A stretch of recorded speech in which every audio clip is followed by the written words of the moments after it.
అరే పప్పు సాంబారు ఆవు పేడ ఆవు మూత్రం తగ్గే మీకే అత్తుంటే గొడ్డు మాసం తినే మా క్రైస్తవ కుర్రాళ్ళకి ఎత్తున్నాడు నా కొడకలరా. ఒకసారి మా దెబ్బ తగిలితే సింహపు పంచే దెబ్బ తగులుతుంది. పాస్టర్ నా కొడుకువి నువ్వేం చేయాలరా? కుదిరితే మంచి చెప్పాలి, లేదంటే బైబిల్ చెప్పాలి. ఎందుకురా నీ ఇలా జనాలు చెడగొడుతున్నావు? నా కొడక మీ క్రిస్టియన్స్ ఓకేనారా ఇది?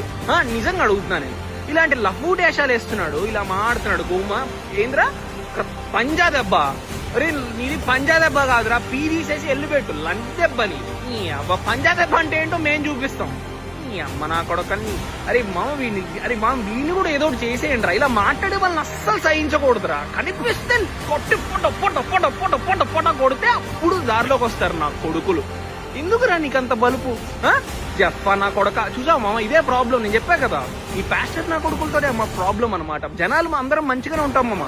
ఇగో ఇలాంటి లఫూటేషాలు వేసే నా కొడుకులు ఉంటారు కదా, వీళ్ళతో ప్రాబ్లం అనమాట. నేను రియాక్ట్ అవ్వకూడదు అనుకుంటా మామ, కానీ ఇలాంటివి చూడంగానే కోపం వస్తుంది అనమాట నాకు జర్ర మరి.